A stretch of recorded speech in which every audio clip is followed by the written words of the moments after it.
We started EXO because we wanted to transform the food system. And we wanted to introduce insect protein as an entire food group alongside plant-based protein, animal-based protein. And that was $1 billion opportunity that was potentially world-changing for the environmental benefits. Fast forward 3-4 years, what we had was a hipster protein bar business with crickets in it.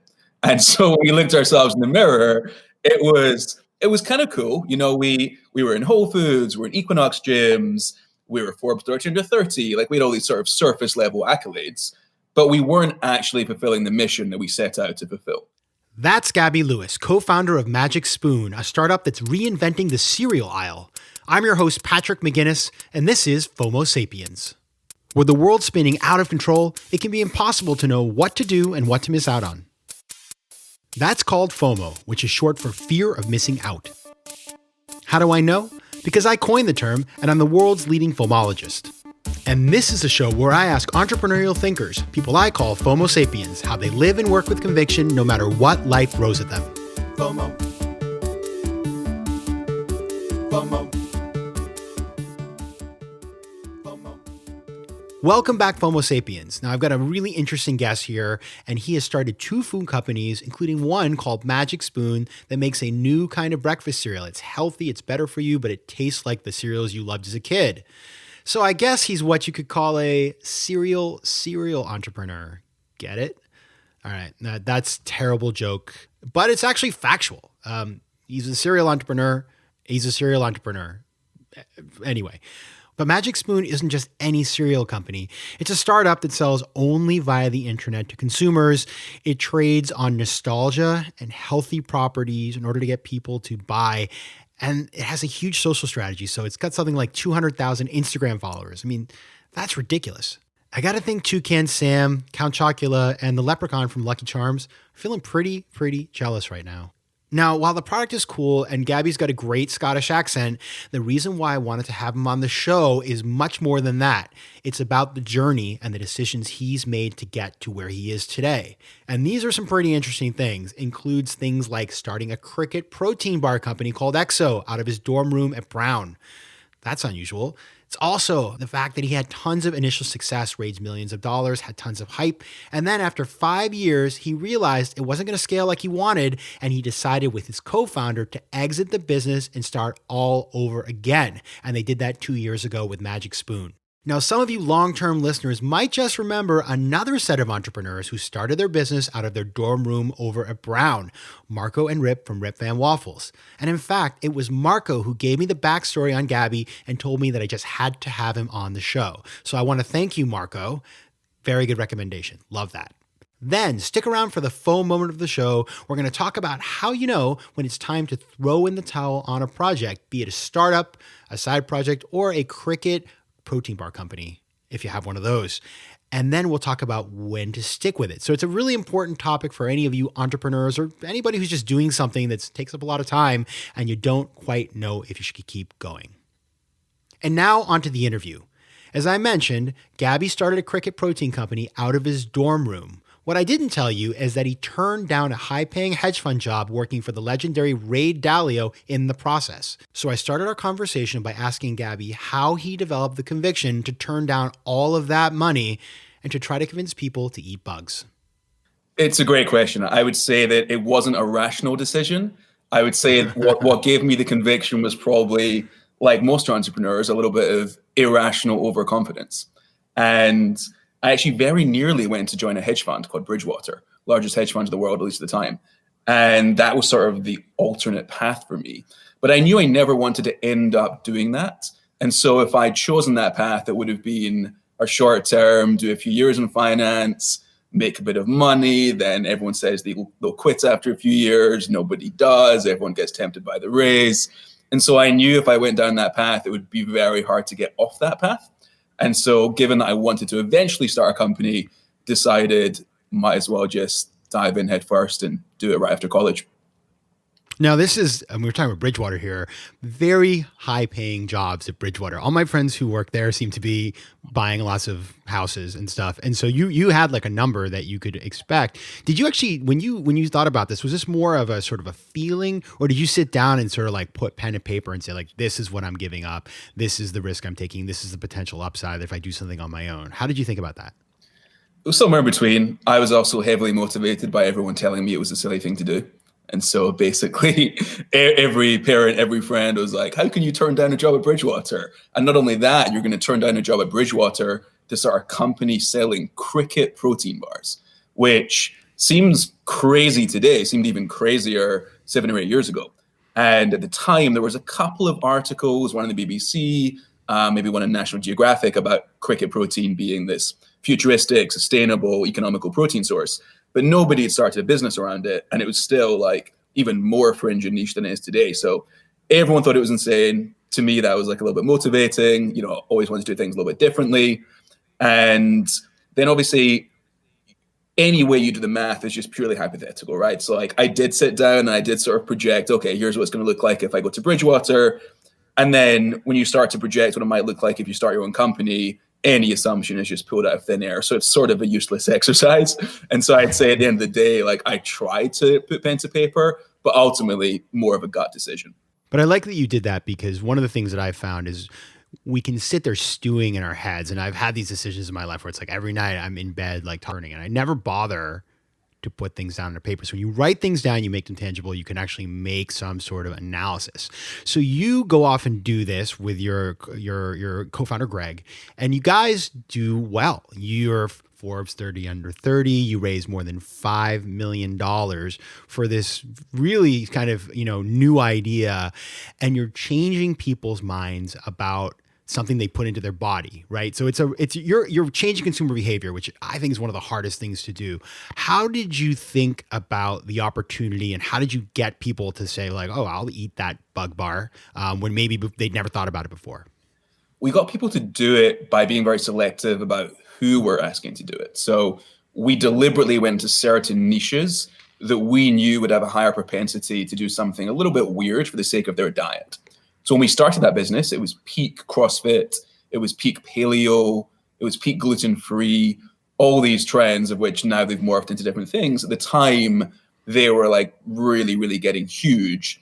And it tied in particularly nicely because what is more paleo than eating bugs?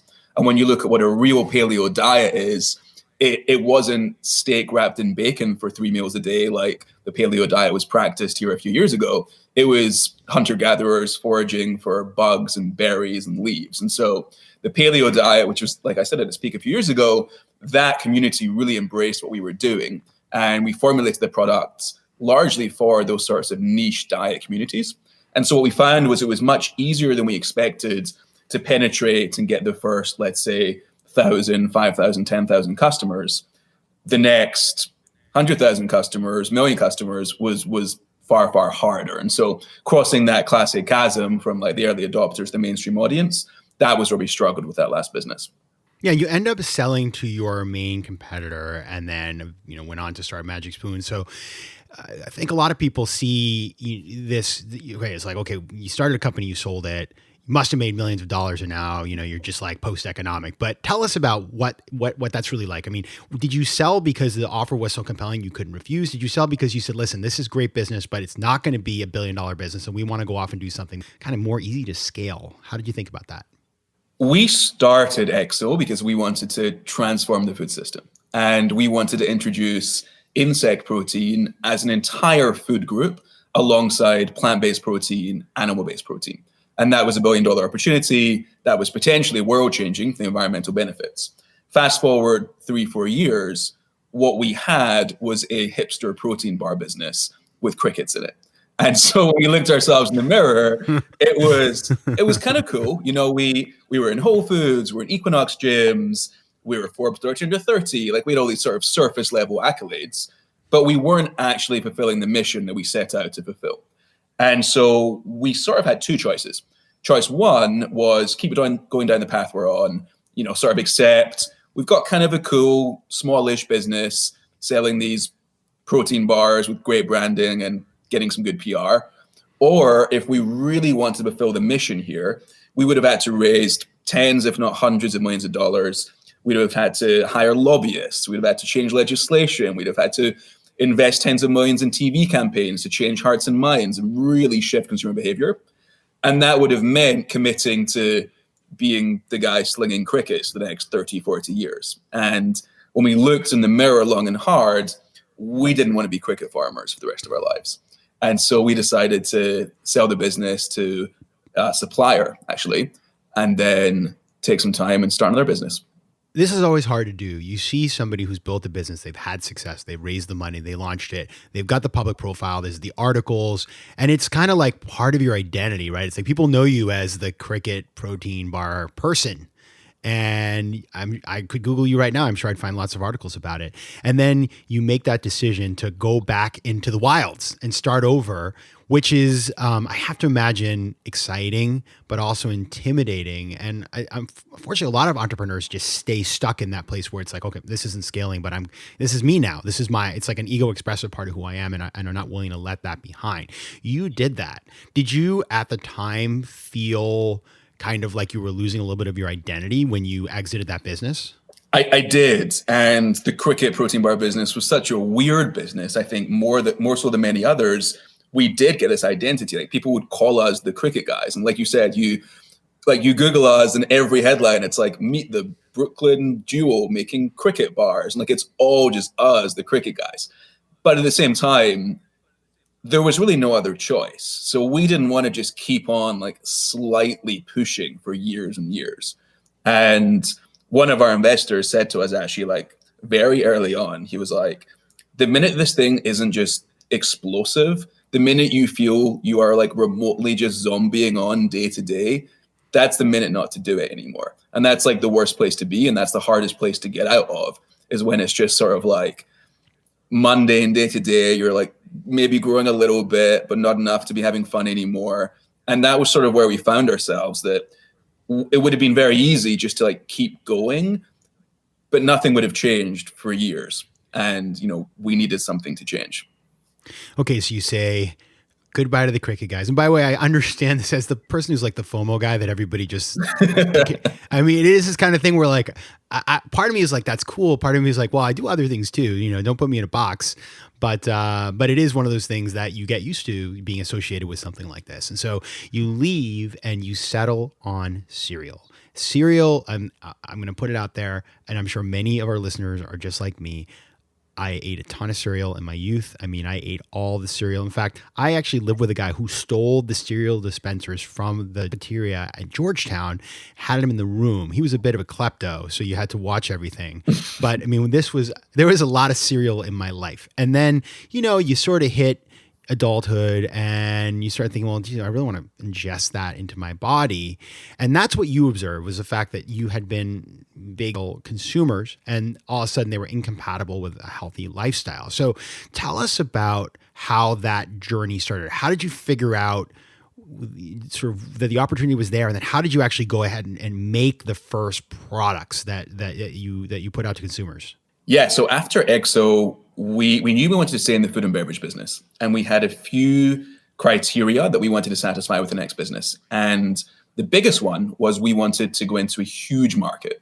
So whereas with EXO, we were taking this very niche, non-existent idea and trying to create supply and create demand at the same time, we wanted to have the opposite experience. We wanted to find a huge market that had zero innovation in it. And if you want to do that and you want to stay in food and beverage, you're pretty limited to where you can go. So the top three categories in the grocery store right now are cereal, milk, and soda. You look at milk, there's just an endless list of oat milks and cashew milks and lab-grown milk and all these alternatives. You look at soda, you have the sparkling water wars, you've got kombucha, again, endless startups trying to get in there.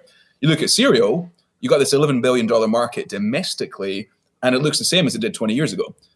Basically not a single startup, at least there wasn't a year ago, trying to reinvent cereal for the modern consumer. And so we asked why, and people gave us answers we didn't think were very good. So the answers we got were things like, the market's controlled by the three big boys. So you've got General Mills, Kellogg's, and Post that combined control about 80% of the shelf space. You've got other reasons like, oh, it's a declining category, which is true. The category is declining very slightly year over year, but it's declining from something that's absolutely enormous to something that's still pretty huge. So we didn't think that was a very good reason. And so we went one by one through all these reasons that everyone gave us for why nobody's reinvented cereal. We thought they were all terrible. And so we went on a journey to see if we could do it. And so what we wanted to do was upgrade cereal, making it higher in protein, lower in carbs, and zero sugar, in the same way that you've seen, for example, Halo Top do that to ice cream, and other companies do it in basically every aisle in the grocery store. The challenge with cereal is that, unlike protein bars, for example, you cannot just make cereal at a small scale in your kitchen at home. And so most people, when they start a food business, they'll maybe make a little batch at home in their kitchen, then they'll rent commercial kitchen space by the hour and make a couple of 100 units, and they'll slowly scale up. With cereal, and this is one of the other reasons why nobody had done this before, you need a big machine. So the machines to make cereal cost a huge amount of money, and you can't just make a couple of boxes of cereal to test it. And so the initial sort of trials and formulations has a much bigger lift than most other food products. And so it took us around the country, visiting lots of different cereal factories, experimenting with every protein source you can imagine, every sweetener you can imagine, and just hundreds and hundreds of trials to eventually get a product that we're really proud of that mimics the taste and texture of all the junk cereals, but has massively upgraded nutrition and ingredients. Yeah, I've had this cereal. So actually, you guys sent me over a box, and I tried 3 flavors this morning. And there's one that's a fruit flavored. It's like it's sort of reminiscent of Fruit Loops, and you capture it. I mean, if I close my eyes, I wouldn't know the difference, except that, of course, it's a healthier product. So it is kind of like I bit into the cereal, and the smell is right. I mean, you got that right. That was the part that really blew my mind. And you bite into it, and you feel like it's 1987, and you're about to watch the Gummy Bears. And it kind of took me back. And so I am interested because you mentioned these 3 big incumbent players. And a lot of times when people launch startups, everybody says, no, don't do that. They're so well funded. They control the aisle. They do this, they do that. They're going to crush you. And then you have the other counter argument, which is like, oh, they're so stodgy. They can't move. They're bureaucratic. What has been your experience? Have the competitors had any response? Do they not really care? Like, what's it like to be in that kind of market? Well, I think it depends on your go-to-market strategy. So we couldn't create a cereal that is like slightly better than the existing cereals and launch it into retail. That wouldn't work because it would be very easy for one of our much larger incumbents to improve their product by 20% and slot it into every Walmart and Costco and Target in the country. They could do that. What they cannot do is create a cereal that is triple the price, massively more nutritious, and launches D2C with a huge influencer marketing campaign and PR. Like, they can't really do any of that. And historically, when large companies have tried, they've failed. And there's a pretty long list of, internal startups that large food companies, not these specifically, but just in general, have tried to take to market. And they don't have the authenticity, and they don't have the right go-to-market plan to do it. And it takes them years. So we haven't typically been worried about the large incumbents blocking us or trying to copy us. And now that we've launched online and generated a huge amount of hype, it's now easier to take that front door rather than the side door and get on shelves. And so we now have retailers coming to us because there's no other cereal company sort of with the web traffic or the eyeballs or the press that we're getting.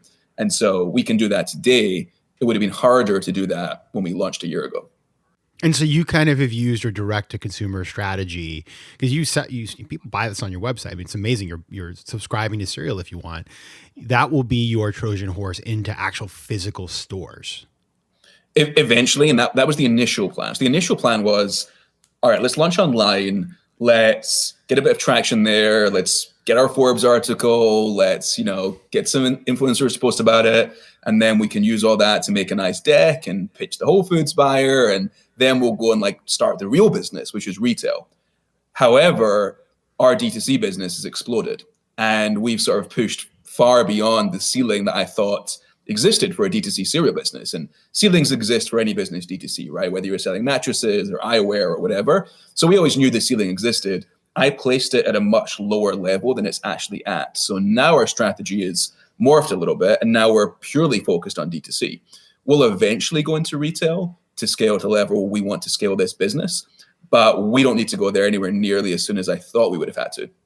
Now, you mentioned earlier that the challenge of the Cricket Bar business was that, it's a niche market. You get that early adopter who is, you're solving a fundamental problem for them, but it's hard to get their next door neighbor who's just, like Frank. And when you look at this business, so you've been able to go beyond that, but it's interesting. If I think about this, yeah, it's cereal. We all know cereal. It's not intimidating, but you're charging 3 times what other cereal companies charge, right? So it's expensive. It's a premium product, and so it's not necessarily for everybody. It could be that you reach the ceiling, but you've been able to go beyond. Why, in this case, even though you have a premium product, have you been able to penetrate and not get stuck at that sort of rabid early adopter level as you did with the Cricket Bars? There's a few reasons. Firstly, like you said, cereal is inherently mainstream, probably the most mainstream food product there is. It's got 97% household penetration. You talk to anybody in the street about their favorite cereal, their eyes light up. They've got stories, they've got memories, they've got emotion. Everybody loves cereal, full stop. As to the price question, to me, that's just a matter of positioning. So you're right that our price is more than junk cereals, but it's not a lot in absolute value. So per serving, it's $1.39 compared to a bowl of like corn and sugar that most cereal companies put out. Yeah, it's 3 times the price, but compared to your Starbucks coffee, it's a third of the price, and it's actually nourishing you, not just giving you a bit of a caffeine jolt. So for us, the price issue, at least for most people, is not really an issue about it being too expensive. It's an issue around they're comparing it to the wrong thing, because our product isn't actually cereal. In fact, literally by definition, it's not cereal because we don't use any grains. Our product is basically a protein shake or a protein bar that we've made into the shape of cereal. And that's what the price reflects. And price-wise, again, we're cheaper than every protein bar. And what about marketing? So you guys have a really awesome Instagram account that is quite popular. I mean, you're at like 200,000 followers. Blowing any others. No other cereal company is playing in the Instagram space. Does that matter in terms of sales? Is that more about building brand? How does that play into the strategy? It's a good question. And it's not, I think, as important as most people would say it is. For us, Instagram is in many ways where you keep your brand. And when someone sees an ad or someone hears about it, for a lot of people, they're going to go to Instagram to check it out. And so what you show there is social proof, validation, some lifestyle imagery, people enjoying the product, obviously mouth-watering product imagery. So for us, it's almost like a mood board that serves as like a validating step on the purchase journey, but it's not a sales channel in and of itself. So it's not like every day when we post on Instagram, we're tracking everybody being like, oh, cool post, I'm going to click and buy now. It's not as direct as that, but it's an important part of the journey. And I view press in a similar way, right? Press for us, it's not a sales or an acquisition channel, but it's important in generating sales ultimately because it's good social proof. Yeah, that's the thing that I think you learn the hard way, right? It's like you think to yourself, oh, if I have a huge Instagram following, or if I get an article about my company in XYZ magazine, people are just going to be banging down my doors to buy my product. And it happens sometimes. It happens sometimes that somebody goes viral and all of a sudden they overnight become this sort of, overnight sensation, I guess. But to your point, that's very unusual. The reality is you have to just sort of be there for people, telling a brand story, creating social proof so that when they see the ad on Facebook or when they're on the website or whatever that is, they convert. Now, you also, I was reading about your celebrity shout outs, right? And this is another interesting one. So you have the Chrissy Teigen, who's very of the moment, right? That's like you hit it out of the ballpark on that one. You've got Amy Schumer, who have given you a little love. I'm curious, are these things that just kind of happen? Are you working with people? Do you actually work with influencer marketers, and how does it sort of drive your business? Influencer marketing for us is everything, right? And influencer marketing can be anything from word of mouth all the way up to celebrities.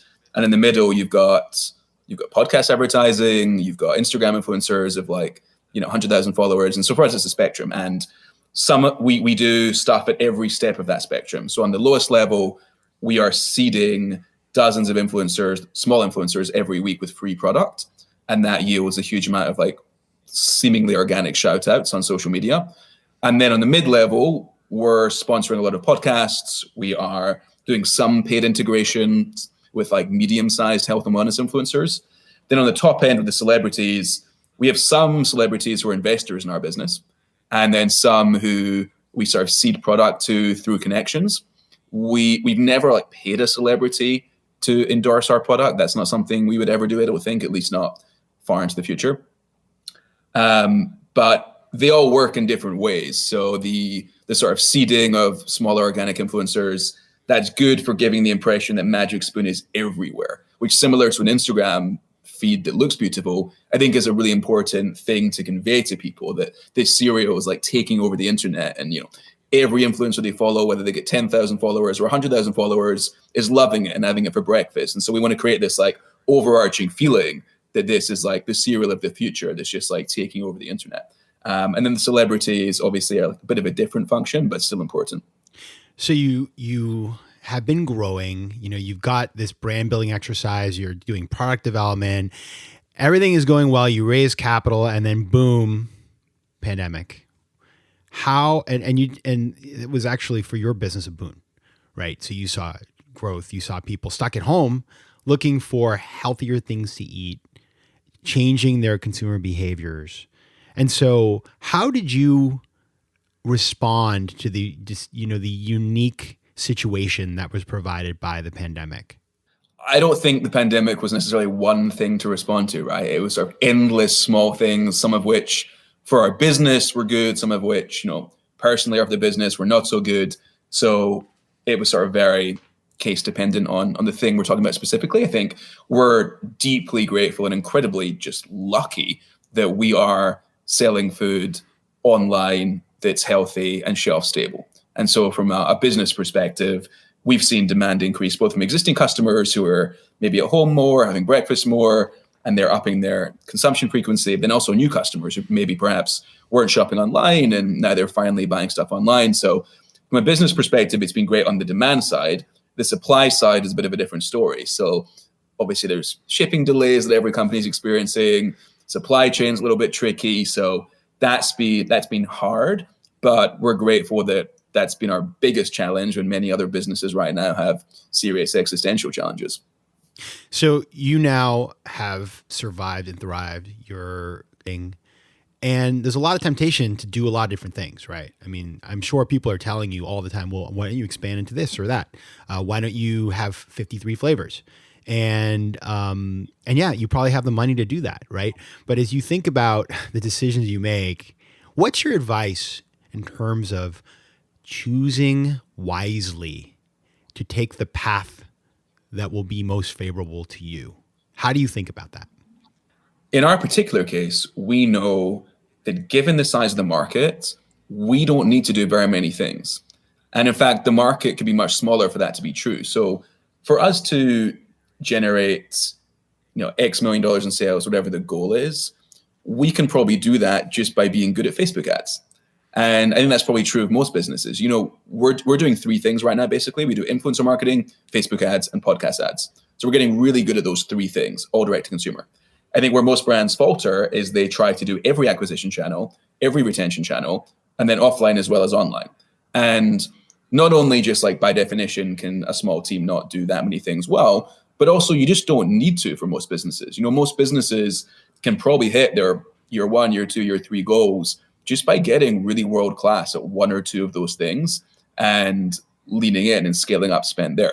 It's all about the focus. Now, if you want to learn more about Magic Spoon, head over to Instagram at Magic Spoon Cereal or to their website at magicspoon.com. Gabby Lewis, co-founder of Magic Spoon, thanks for being here. Thanks for having me. And now it's time for the FOMO moment of the show, and I wanted to double click on what Gabby said about his decision to exit the cricket company and start a completely new business despite plenty of positive momentum, 5 years of hard work, venture capital raised, you name it. I mean, the guy was a Forbes 30 under 30, so clearly things were going right in a lot of ways. but he determined that he couldn't scale it. And I really like that he talked about that because that's a very honest thing to talk about. And here's the thing, when you start a project, whether it's a business or something artistic or whatever it is that you start, the beginning is the honeymoon, right? It's the wine and roses. You're enjoying it. You're excited. You skip the TV shows that you like. You skip the social events to work on your big idea. And then, well, time passes. You maybe have some success, but there's no straight road up for anybody, even the very successful people. And you probably have some failure, but maybe along the way, you get tons of external validation. Everybody thinks that what you're working on is cool, and it becomes part of your identity, as we talked about earlier on in the show. That's all great. But if the business or the project is not meeting your initial reason for doing it, do you really want to continue? And this is the thing. All of that external validation is a vanity metric. And that is an expression that is written about in a book that I love called The Lean Startup by Eric Ries.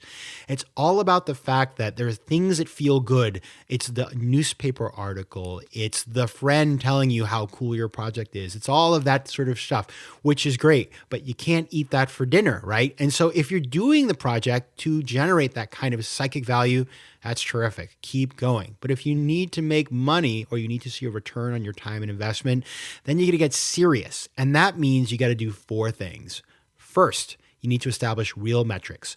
When you get involved in a project, ask yourself, why am I doing this? What is the return I expect to have? And then measure periodically to see if you are in fact on the path. If you're not, you might want to abandon the project or change the way you're doing things to try to have more success. Second, you want to have external sources of accountability. You want to have people who are going to give you straight advice. They're going to tell you whether or not your idea is a good one, whether you are keeping true to your actual metrics, and whether you should continue working as hard as you are. Third, fun. If you're not having fun, that's a great sign that this is not the project for you any longer. Because let me tell you something, if you are an entrepreneur and you can't find joy in what you're doing, the whole thing is not going to work. Yes, it's hard work. Of course it is, but there needs to be joy. That's what gets you out of bed in the morning. And finally, ego. If this is about preserving your ego, if it's about avoiding failure, if it's about keeping up an external narrative, then you need to abandon the project. As long as your metrics are coming together, you have sources of accountability that keep you real and tied to reality, you're having fun, and you're not doing it just for the ego, then keep going. Because here's the thing. At the end of the day, the big question is, what is the opportunity cost? If you just keep going and you don't try something else that could be more successful, you are leaving a lot of opportunity on the table. Gabby of Magic Spoon could have been successful if he kept going. This is what he really believes, if he kept going with the bug bar. But he is so much more successful now with Magic Spoon in far less time. So he took all he learned, went after a bigger market, and based on the initial results, that decision looks like it was absolutely the right one. Okay, so that's how I think about it, but I'm sure some of you have your own strategies, so drop me a note at letsconnect@patrickmcginnis.com or find me on Twitter or Instagram, and tell me what works for you. I'll share the best ideas on a future episode of the show. Big news, we now have a brand new website, so head over to FOMOSapiens.com where you can listen to past episodes, learn more about the show, and find out how to advertise. You can also connect with me on Instagram at Patrick J. McGinnis, on Twitter at PJ McGinnis, and on LinkedIn. I'd love to hear from you, so don't be shy. FOMO Sapiens is recorded in New York City. Theme music is by Mike McGinnis, and editing and post-production is by Josh Elstro. If you like today's show, please be sure to rate it and recommend it to your friends. And as always, you can find me at FOMOSapiens.com and at PatrickMcGinnis.com. To advertise on FOMO Sapiens, reach out to contact@FOMOSapiens.com. FOMO. FOMO.